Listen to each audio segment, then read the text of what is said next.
베드로전서 5장 1절부터 14절에 있는 말씀으로 큐티인 제목은 염려를 다 주께 맡기라입니다.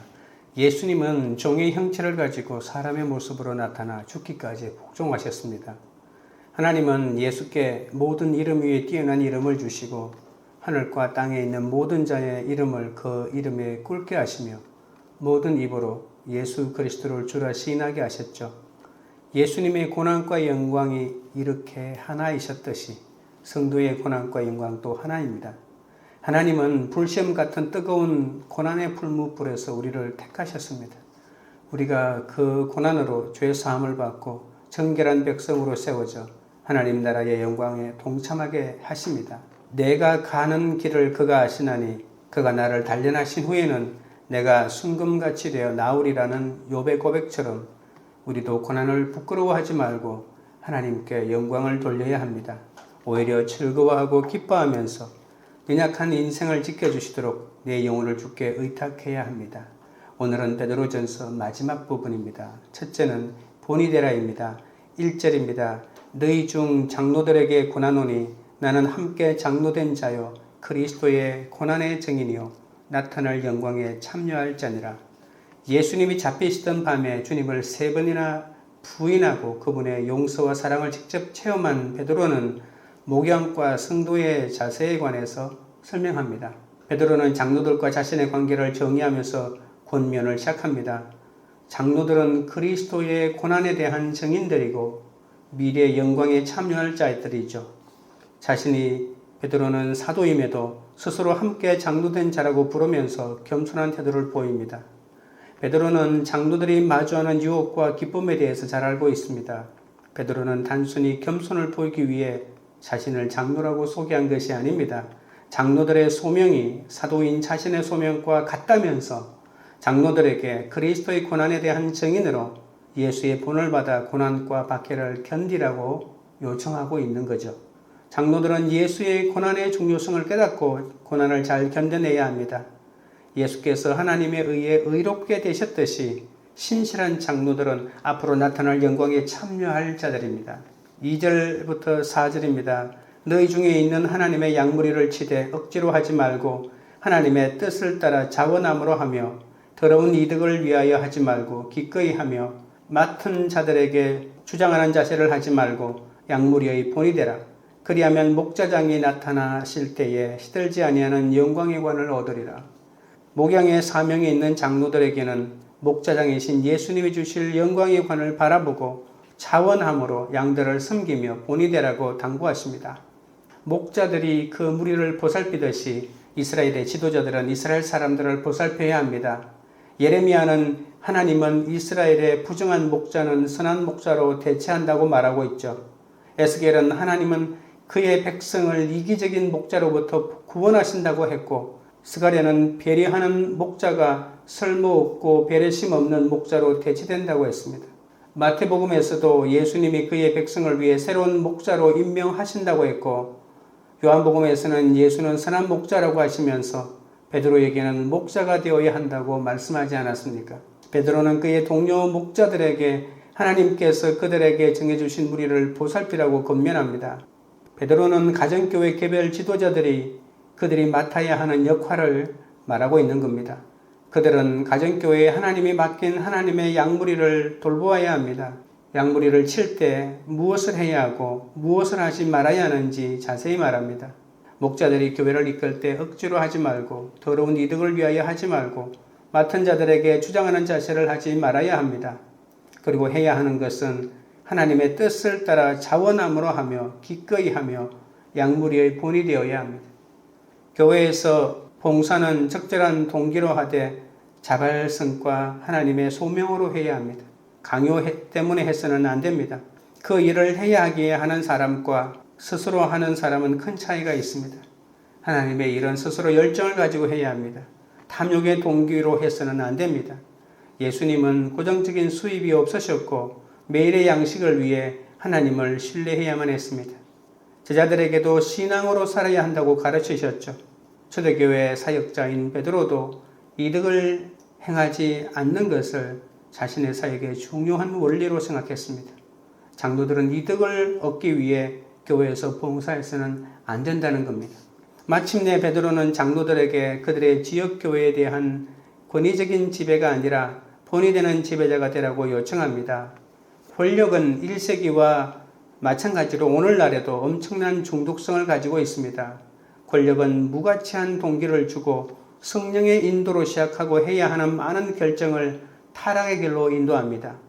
권력에 굶주린 교회 지도자들은 하나님의 뜻을 구하는 대신 자신의 명성을 높이는 일은 무엇이든지 하려고 하죠. 우월적인 권력이 아닌 예수님이 보여주셨던 본으로 지도해야 합니다. 주님을 본받아 소명을 충실히 이행한 장로들은 주님의 약속을 받게 된다고 합니다. 예수님이 심판자로 오실 때 충성스럽게 일한 자들에게 영광의 관을 줍니다. 이 영광의 관은 물리적인 관이 아닙니다.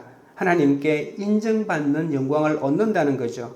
하나님의 소명으로 하나님의 사역을 함으로써 오는 기쁨 때문에 봉사해야 합니다. 5절입니다. 젊은 자들아 이와 같이 장로들에게 순종하고 다스로 겸손으로 허리를 동이라. 하나님은 교만한 자를 대적하시되 겸손한 자들에게는 은혜를 주시느니라. 젊은 자들은 가정교회 모든 구성원을 말합니다. 남자들만 말하지 않고 남성, 여성 다 포함합니다. 젊은 자들은 장로들에게 순종해야 합니다. 장로들의 지혜를 듣고 그들의 가르침을 따라 살아야 합니다. 복종은 어떤 제정된 질서에 따라 사는 것을 말하죠. 장로들의 지시로 세워진 질서를 따라야 합니다. 장로들이 이미 지배자가 아니라 주님을 본받아 사역하고 있기 때문에 장로들의 가르침에 복종하는 것이 그렇게 부담스러운 것이 아닙니다. 오히려 하나님의 뜻에 따라 살기를 원했던 자들에게는 장로들의 가르침을 받는 것이 기쁨으로 받아들일 수 있게 되는 거죠. 지도자나 평신도나 늙거나 젊든지 그리스도인은 서로 공손하고 겸손한 태도를 가져야 합니다. 장로는 스스로 우월한 교회 지도자의 지위에 있는 것으로 착각해서도 안 됩니다. 젊은 구성원들은 장로들의 권위에 저항해서도 안 됩니다. 서로를 존중해야 합니다. 그리스도인들이라 해도 스스로 오만과 탐욕의 삶을 산다면 권력으로 박해하는 이교도들과 다를 것이 무엇이 있겠습니까? 그들도 머지않아 같은 심판의 운명에 처해질 겁니다. 6절 7절입니다. 그러므로 하나님의 능하신 손 아래에서 겸손하라. 때가 되면 너희를 높이시리라. 너희 염려를 다 주께 맡기라. 이는 그가 너희를 돌보심이라. 그리스도인들은 마귀의 공격에 승리를 얻기 위해 하나님의 은혜가 필요합니다. 겸손한 자들은 종말의 때에 하나님께서 성도들을 높이심을 기다릴 수 있죠. 하나님의 능하신 손 아래에서 겸손하라는 말은 덕을 쌓으라는 윤리적인 충고가 아니라 종교적인 통찰력을 가지라는 말입니다. 하나님만이 이 시대 세계에 궁극적으로 덮여있는 어둠을 변화시킬 수 있기 때문에 하나님만이 우리를 높일 수 있다는 것을 깨달아야 합니다. 성도들은 하나님의 능하신 손 아래에서 겸손해야 합니다. 하나님의 능하신 손은 출애굽의 10가지 재앙처럼 박해를 상징적으로 말합니다. 하나님의 구원을 기대하며 이스라엘의 자녀들을 구원하셨던 것처럼 능하신 손이 우리를 구원하시기를 기대하며 바라보아야 합니다. 베드로는 하나님의 사랑하시는 보살피심과 보호를 하나님을 향한 복종의 근거라고 말합니다. 하나님은 의인들의 요동함을 허락하지 아니하시고 급기야는 행악자들을 정의로 심판하실 것입니다. 성도들은 근심과 염려를 하나님께 돌림으로 하나님에 대한 신뢰를 나타내고 변호와 정의를 보여주실 주님만을 의지해야 합니다. 성도가 염려를 하나님께 돌리는 이유가 무엇이겠습니까? 그것은 바로 주님이 우리를 돌보시기 때문입니다. 성도들은 고난을 의도하고 계시는 하나님의 뜻에 복종함으로 스스로 하나님 앞에 겸손해야 합니다. 우리의 염려를 하나님께 돌리고 하나님이 약속하셨던 정의를 가져오시게 해야 합니다. 하나님의 뜻에 복종함과 그리스도를 위해 고난을 견딤으로 하나님의 보살핌과 사랑을 받을 수 있습니다. 허리에 수건을 동이고 제자들의 발을 닦아주신 예수님의 겸손을 본받아 어떤 직책이나 역할도 성실히 행하고 그 결과를 주께 맡길 때 모든 염려에서 자유하고 그의 돌보심으로 평강을 누리게 됩니다. 적용 질문 드립니다. 나의 모든 염려를 주께 맡기고 그의 돌보심 아래 그함으로 평강을 누리고 있습니까? 그렇지 않다면 그 이유는 무엇입니까? 둘째는 근신하라 깨어라입니다. 8절입니다. 근신하라 깨어라. 너희 대적 마귀가 우는 사자같이 두루다니며 삼킬자를 찾나니. 베드로는 로마의 박해를 받는 성도들에게 근신하고 깨어서 그들을 믿음으로 대적하라고 당부합니다. 하나님의 궁극적인 승리에 대한 확신에 찬 신뢰 가운데 갑자기 예리한 두 가지 명령을 내리고 있죠. 첫째는 바로 근신하라 깨어라입니다. 이 구절은 어떤 분은 주목, 기상이라고 번역하기도 합니다. 우리는 왜 일어나야 할까요? 우리 대적 마귀가 우는 사자같이 두루다니며 삼킬 자를 찾기 때문입니다. 사탄은 마지막 날이 될수록 더 왕성하게 활동합니다. 베드로는 네로 박해를 염두에 두고 있는지도 모릅니다. 그 박해는 마지막 날의 전조이기에 사탄의 행동에 주의하라고 권면하는 것은 놀라운 일이 아니죠. 마귀의 울부짖음과 삼킴은 성도에게 가하는 단순한 모욕이 아니라 그 성도의 육체의 죽음을 노리는 습격이라고 볼 수 있습니다. 디모데 후서 4장 17절을 세번역으로 보면 주님께서 내 곁에 서셔서 나에게 힘을 주셨습니다. 그것은 나를 통하여 전도의 말씀이 완전히 전파되게 하시고 모든 이방 사람이 그것을 들을 수 있게 하시려는 것입니다. 주님께서 나를 사자의 입에서 건져내셨습니다. 라고 말합니다. 복음을 전하는 것은 사자의 먹잇감이 될 만큼 위험한 일이라는 뜻이겠죠. 하나님의 힘을 주시지 않으면 감당할 수 없는 일이기도 합니다. 9절입니다. 너희는 믿음을 굳건하게 하여 그를 대적하라. 이는 세상에 있는 너희 형제들도 동일한 고난을 당하는 줄을 알미라. 베드로는 두 번째 명령으로 마귀를 대면하는 그리스도인들에게 믿음을 굳건하게 하여 그를 대적하라고 권면합니다. 그리스도인들은 주님을 부정하고 고난의 한가운데에서 신앙을 잃고 두렵게 하는 사탄의 유혹에 굴복하기를 거절해야 합니다. 이것이 사탄을 대적하는 겁니다. 세상에 있는 우리 형제들도 동일한 고난을 당하는 줄을 우리가 알기에 마귀를 대적할 수 있다고 합니다. 그렇습니다. 이 세상 어디에서나 그리스도인들은 고난을 겪고 있습니다. 누구도 예외가 없습니다. 베드로는 사탄의 울부짖고 삼키려는 습격을 육체적인 박해에 관련된 것으로 보고 있다고 하지 않았습니까? 그래서 성도들에게 충성되고 순종적인 태도를 유지하라고 합니다. 고난은 주를 의지하는 성도의 믿음을 견고하게 합니다. 고난에 처한 성도는 친히 우리를 살피시는 주의 사랑과 권능에 의지하여 함께 고난당하는 지체들을 위해서로 기도함으로 그 고난을 통과해야 합니다. 10절 11절입니다. 모든 은혜의 하나님 곧 그리스도 안에서 너희를 부르사 자기의 영원한 영광에 들어가게 하시니가 잠깐 고난을 당한 너희를 친히 온전하게 하시며 굳건하게 하시며 강하게 하시며 털을 견고하게 하시리라. 권능이 세세 무궁하도록 그에게 있을지어다. 아멘. 베드로는 기도에 대한 것으로 베드로전서를 끝맺습니다. 우리가 예배하고 섬기는 하나님은 은혜의 하나님이십니다. 자비로우시며 용서하시는 분이시죠. 하나님은 아무런 가치가 없음에도 우리와 맺은 언약을 기억하시고 그 언약을 신실하게 지키시지 않으십니까?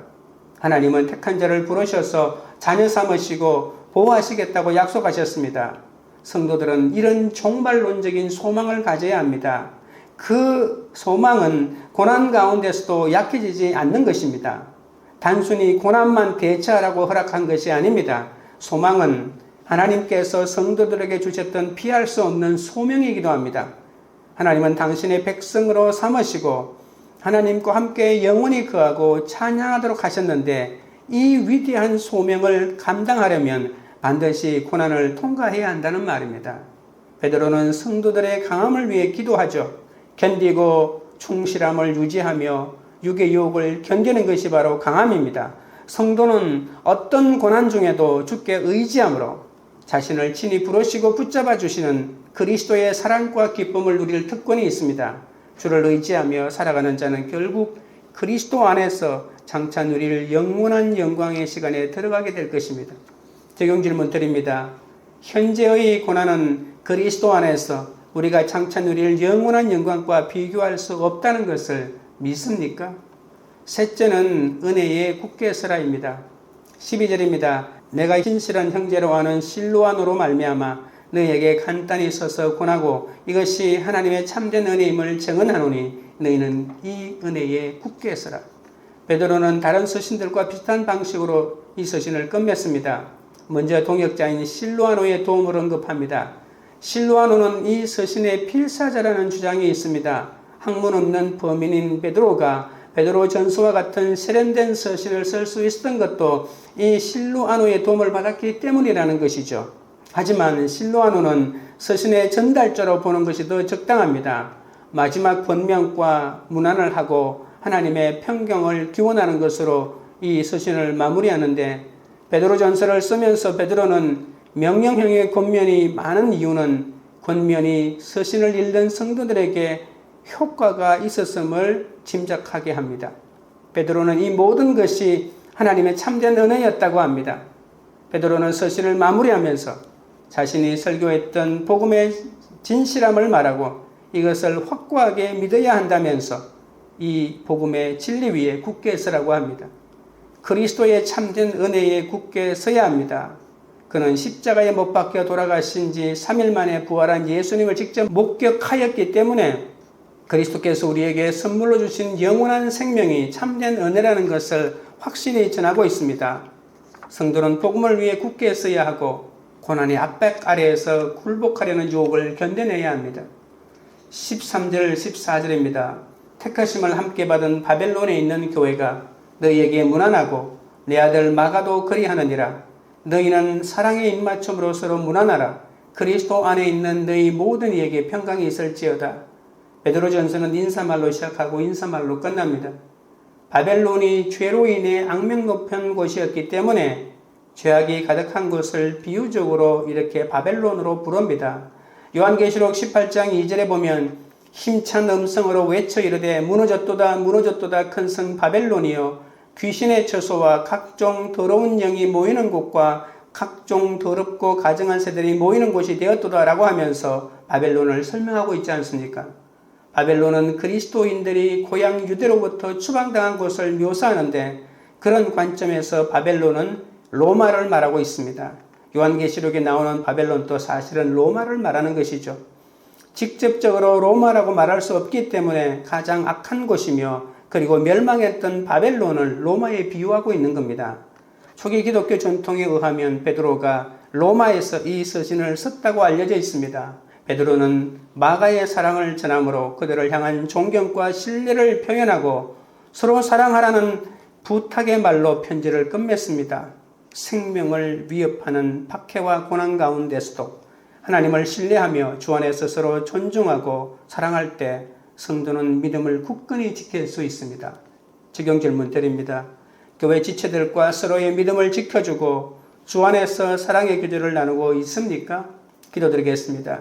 하나님 아버지, 허리에 수건을 동이고 제자들의 발을 닦아주신 예수님의 겸손을 본받아 어떤 직책이나 역할도 성실히 행하라고 말씀합니다. 저는 목자로 사명을 받았음에도 양무리를 신실하게 돌보지 못하고 나의 이익과 안위부터 생각할 때가 많았사오니 용서하여 주옵소서. 이제 그리스도 안에서 다른 지체들을 존중하고 사랑하기를 원합니다. 사역의 모든 결과를 주께 맡기며 모든 염려에서 자유하고 오로지 주님의 돌보심으로 평강을 누리게 하옵소서. 성도에게는 어떤 고난 중에도 주께 의지함으로 자신을 친히 부르시고 붙잡아 주시는 그리스도의 사랑과 기쁨을 누릴 특권이 있다고 했습니다.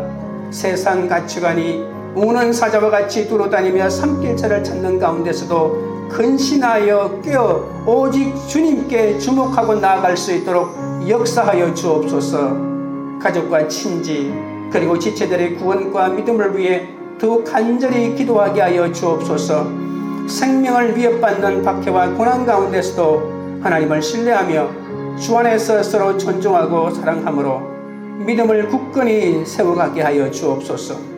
광교 우리들 교회가 자신의 모든 염려를 주께 맡기고 주님의 돌보심 아래 거함으로 평강을 누리는 공동체가 되게 하옵소서. 현재의 고난은 그리스도 안에서 우리가 장차 누릴 영원한 영광과 비교할 수 없다는 것을 알게 하옵소서. 교회 지체들과 서로의 믿음을 지켜주고 주 안에서 사랑의 교제를 나누어 영혼들을 살리는 그런 교회가 되도록 역사하여 주시옵소서. 예수 그리스도 이름으로 기도드리옵나이다. 아멘.